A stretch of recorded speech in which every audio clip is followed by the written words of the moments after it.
मैं प्रवक्ता सुजाता पांडे अपने YouTube चैनल में आप सभी का स्वागत करती हूं। और इसके पहले भी मैं कई वीडियो बना चुकी हूं और आज जो मैं टॉपिक लेकर आई हूं उसका नाम है घरेलू हिंसा। तो चलिए आइए जानते हैं कि घरेलू हिंसा क्या है। ऐसे तो किसी भी स्त्री के द्वारा या पुरुष के द्वारा किसी को भी शारीरिक या मानसिक यातना दी जाती है तो वो सभी घरेलू हिंसा के अंतर्गत आएंगे।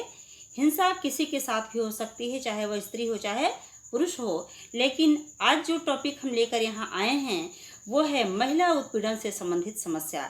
महिलाओं से संबंधित जो घरेलू हिंसाएं होती आ रही हैं हमारे समाज में, उनसे संबंधित आज हम बातचीत करेंगे। तो महिलाओं से संबंधित जो घरेलू हिंसा है वह किस कारण से होता है और कैसे होता है, इसके बारे में। तो सबसे पहले हम यह बता दें कि महिलाएं यदि विवाह के उपरांत यदि अपने ससुराल पक्ष में जाती हैं तो वहाँ उनकी परिस्थितियों के साथ वो स्वयं को नहीं ढाल पाती हैं, उनके साथ तालमेल नहीं बिठा पाती हैं।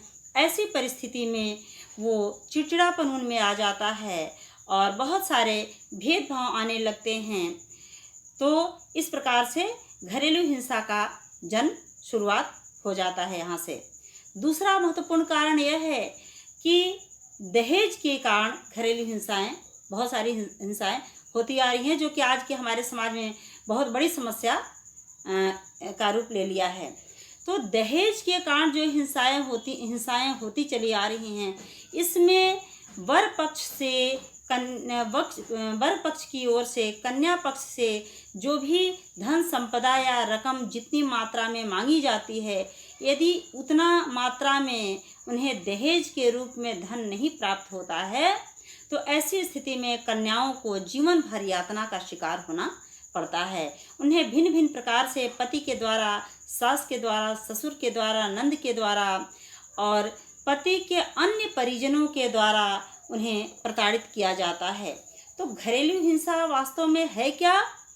किसी स्त्री को उसके पति के द्वारा और उसके पति के परिजनों के द्वारा अर्थात घर वालों के द्वारा एक स्त्री को शारीरिक और मानसिक रूप से दी जाने वाली यातना को कहते हैं हम घरेलू हिंसा। यह है हमारा घरेलू हिंसा। घरेलू हिंसा में कई प्रकार से उन्हें यातनाएं दी जाती है, जैसे उनको पीटना, उनके साथ गंदी भद्दी एब्यूज़ करना, उन्हें कोसना और उन्हें सम्मानजनक दृष्टि से नहीं देखना। कई बार तो वो आत्महत्या की भी शिकार हो जाती हैं, स्वयं को समाप्त करने का प्रयास करती हैं और जीवन भर कई बार घुटन का शिकार बन जाती हैं। लाइफ टाइम घुट करके अपने आप को कुछ भी बहुत ही खराब परिस्थिति में कर लेती हैं।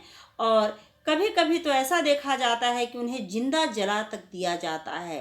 इतनी खराब परिस्थितियां हो जाती हैं कि उनके जीवन को समाप्त कर दिया जाता है सिर्फ दहेज के कारण।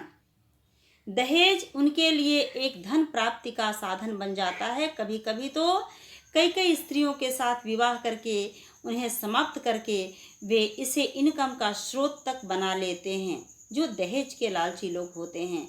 ये सभी और स्त्रियों को कई प्रकार से प्रताड़ित करते हैं। स्त्रियां घुटन और दमन का शिकार होती चलती जाती हैं, जो कि हमारे संपूर्ण भारत देश में आज बहुत अधिक तेजी से बढ़ता चलता जा रहा है आज के समय में। तो यह है घरेलू हिंसा। हम प्राचीन काल से आज तक का अध्ययन करते हैं तो यह पाते हैं कि पुराने समय में भी इस प्रकार की चीज़ें होती थी, जैसे सती प्रथा, जौहर प्रथा। सती प्रथा के नाम पर स्त्रियों को उनके पति की मृत्यु के बाद उन्हें जिंदा जला दिया जाता था। उनके पति की मृत्यु के बाद या किसी अन्य राजा यदि उनके राज्य को जीत लेते थे तो उनकी पत्नियां अपने भवन में ही जौहर प्रथा का शिकार हो जाती थी। ये प्रथाएं थी, कुछ ऐसी समाज की प्रथाएं थी जिनकी वजह से स्त्रियों को ऐसा करना पड़ता था, जबकि पुरुषों के साथ ऐसा कुछ नहीं किया जाता था। ये सिर्फ और सिर्फ स्त्रियों के साथ गलत व्यवहार किया जाता था। लैंगिक बहुत सारे भेदभाव किए जाते हैं। यह स्त्री है, यह पुरुष है। पुरुषों को यदि कोई लड़का है तो उसे उच्च से उच्च शिक्षा देना है, उसके लिए और भी आगे की चीज़ों, आगे के विकास के बारे में सोचना है। लेकिन कन्या है तो उसकी शिक्षा दीक्षा परवरिश के ऊपर कम ध्यान दिया जाता है और उसके स्वास्थ्य के ऊपर भी कम ध्यान दिया जाता है। कन्याओं को उच्च शिक्षा से वंचित रखा जाता है। तो बहुत सारी समस्याएं हैं जो कि एक महिला को झेलना पड़ता है हमारे इस समाज में। तो यह है स्त्रियों से संबंधित समस्याएं जो घरेलू हिंसा के अंतर्गत आते हैं। कई बार स्त्रियां बलात्कार की शिकार हो जाती हैं। उन्हें लड़की गर्भ में पाए जाने पे ससुराल पक्ष वालों के द्वारा भ्रूण हत्या के लिए उन्हें प्रेरित किया जाता है और उनके साथ जबरदस्ती किया जाता है। तो और कई बार जो स्त्रियां विधवा हो जाती हैं, जिनके पति की मृत्यु हो जाती है, उनको सम्मान की निगाह से हमारे समाज में नहीं देखा जाता है। तो इस प्रकार से हमारे समाज में स्त्रियों की बहुत खराब दशा चलती आ रही है पुराने समय से। तो आज हम जो बात कर रहे हैं ये इसके बारे में बात कर रहे हैं कि क्या समस्याएं हैं महिलाओं से संबंधित, घरेलू हिंसा क्या है, कैसे प्रताड़ित की जाती हैं महिलाएं आज हमारे घर में, आज हमारे समाज में। लेकिन इन सबसे ज़्यादा महत्वपूर्ण प्रश्न ये है कि समस्या का समाधान कैसे किया जाए, इन सभी हिंसाओं से कैसे उबरा जाए।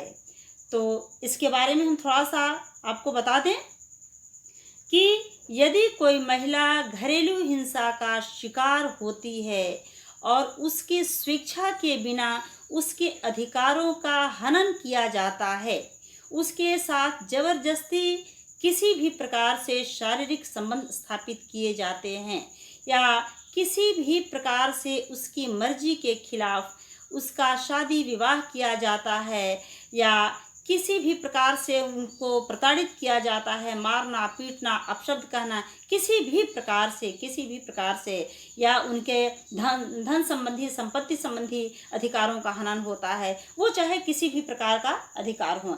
यदि इस प्रकार के अधिकारों का हनन होता है तो महिला इसके लिए क्या करे? इसके लिए उन्हें अपने अधिकारों के लिए सबसे पहले अपने पास के, यदि ससुराल में किसी प्रकार से महिला प्रताड़ित की जा रही है या उसे लगता है कि हमारे अधिकारों का हनन हो रहा है, तो उसे अपने लिए सबसे पहले आवाज़ उठाना चाहिए। इसके बाद दूसरा स्टेप, उसको अपने पास के चौकी में जा कर के वहाँ रिपोर्ट दर्ज कराना चाहिए। यदि चौकी इंचार्ज के द्वारा उसकी सुनवाई नहीं की जाती है, उसे अपमानजनक व्यवहार उसके साथ किया जाता है, तो वह एसपी तक अपनी बातों को लेकर जा सकती है और वहाँ पे उसकी सुनवाई निश्चित रूप से होगी। तो इस प्रकार से कार्य करने चाहिए। यदि वह घर के बाहर जाने में सक्षम नहीं है और यदि वह महिला चाहती है कि हमारे नाम को गुप्त रखा जाए, क्योंकि सामाजिक भय होता है, घर का भय होता है कि हमारे साथ घर पे पता नहीं आगे चलकर क्या होगा, हमारे रिश्ते खराब होंगे, कैसे क्या होगा, सामाजिक उलाहने सुनने पड़ेंगे, तो बहुत सारी चीज़ें होती हैं। तो यदि वो अपने नाम को गुप्त रखना चाहती है तो वह घर से ही 100 नंबर पे कॉल कर सकती है या 1090 पे अपना शिकायत दर्ज करा सकती है, तो निश्चित रूप से उसकी सुनवाई की जाएगी। तो इस प्रकार से एक महिला को कदम उठाना चाहिए अपने सुरक्षा के लिए। तो और सामाजिक रूप से वो कई प्रकार से अपने आप को मजबूत कर सकती है। वो शिक्षा अपने शैक्षणिक स्थिति को मजबूत करे, उसे अपने आप को शारीरिक रूप से और मानसिक रूप से मजबूत करने की आवश्यकता है। तभी तो वह कन्या, वह स्त्री आगे का स्टेप बढ़ा सकती है, आगे कदम बढ़ा सकती है। अन्यथा समाज के डर से, घर परिवार के डर से वह जिसके अंदर साहस नहीं है, वह कुछ भी स्त्री वह नहीं कर सकती है। तो ये सारी चीज़ें हैं। अब इसके लिए कानून को क्या करना चाहिए, थोड़ा सा हम इसके बारे में बता दें।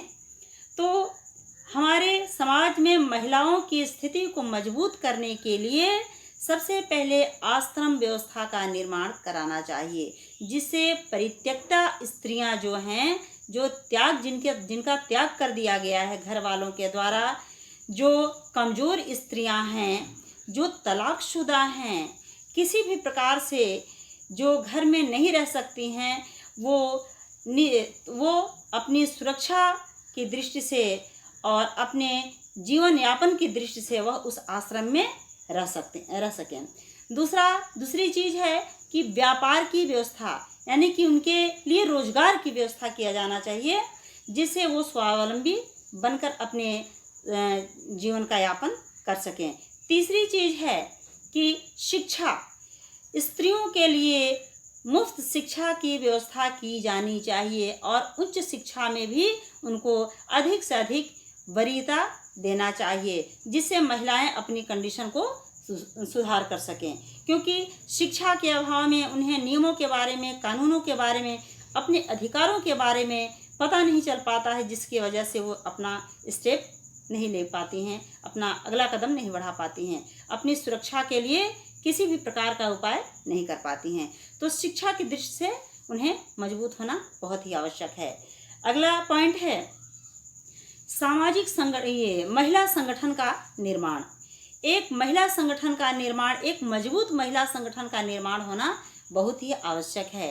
अगला पॉइंट है, इसमें सरकार को जो महिलाओं से संबंधित जो कानून बने हुए हैं, जो नियम बने हुए हैं, उसका सख्ती से पालन कराया जाना चाहिए। क्योंकि कानून तो बन जाते हैं लेकिन उसका पालन ठीक प्रकार से नहीं हो पाता है।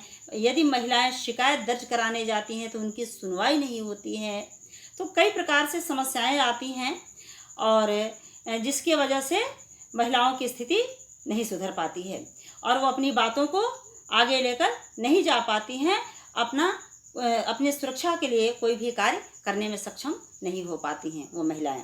उन्हें कई प्रकार के भय होते हैं। तो ये सभी कारण है जिसकी वजह से महिलाएं अपनी परिस्थिति को मजबूत कर सकती हैं और शारीरिक रूप से और मानसिक रूप से महिलाओं की स्थिति मजबूत हो सकती है। बहुत सारी चीज़ हैं और बताने के लिए, तो अगले हम वीडियो में लेकर आएंगे कि महिलाओं से संबंधित कौन कौन से ऐसे कार्य हैं जिसको लेकर महिलाएं कौन सा स्टेप बढ़ा सकती हैं, कौन से कार्य, कौन सी चीज़ किस धारा के अंतर्गत आता है और उसे कैसे करना चाहिए। वह चाहे सामाजिक क्षेत्र में हो या रोजगार के क्षेत्र में हो, उन्हें किस प्रकार से प्रताड़ित किया जाता है और किस चीज़ के लिए कौन सा स्टेप वह उठाएंगी और किस प्रकार से उठाएंगी, इन सभी नियमों कानूनों के बारे में हम आगे की अगली वीडियो में बताएंगे। तो सारी वीडियो को देखने के लिए जो लोग अभी तक सब्सक्राइब नहीं किए हैं वो लोग चैनल को सब्सक्राइब कर लें, लाइक करें और अधिक से अधिक शेयर करें, जिससे बहुत सारे लोगों तक ये जानकारी पहुंच सके। और कमेंट बॉक्स में कमेंट ज़रूर करें, जिससे हमें पता चले कि आपको वीडियो कैसी लगी। धन्यवाद।